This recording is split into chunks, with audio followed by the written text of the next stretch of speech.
Kapag may pinsala o problema sa isang organ o tissue, magsisimula ang katawan ng proseso ng pag-renew upang maibalik ang kalusugan. Sa lalong madaling panahon pagkatapos ng pinsala, ang nasirang tissue ay naglalabas ng mga compound na naglalakbay sa dugo patungo sa bone marrow. Ang mga compound na ito ay nagpapahiwatig ng mga stem cell sa bone marrow na dumami at lumikha ng mga bagong stem cell na pagkatapos ay pumapasok sa daluyan ng dugo. Unti-unti, tumataas ang bilang ng mga stem cell sa dugo.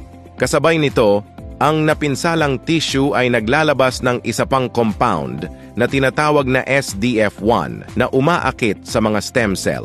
Habang gumagalaw ang mga stem cell sa mga daluyan ng dugo ng nasirang tissue at nakita ang SDF1, humihinto sila at lumipat sa tissue.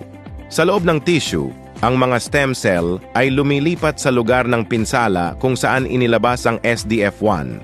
Kapag naabot nila ang pinsala at nakontak ang nasirang tissue, ang mga stem cell ay magsisimulang dumami at dahan-dahang nagiging mga selula ng tissue na iyon. Sa pamamagitan ng prosesong ito, ang isang stem cell ay maaaring maging libu-libong tissue cell. Ang natural na proseso ng pag-renew na ito ay tumutulong sa katawan na mapanatili ang pinakamainam na kalusugan araw-araw. Ang Diva Secret Stem Cell ay isang natural na produkto na gawa sa 15 active extract ng halaman.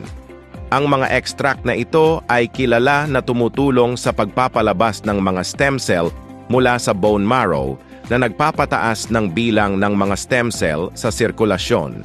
Ang mas maraming stem cell sa dugo ay nangangahulugan na mas marami ang magagamit upang pabatain ang mga lumang selula, kopyahin ang mga malulusog na selula, ibalik ang mga may sakit na selula, palitan ang mga patay na selula, at ayusin ang mga nasirang selula.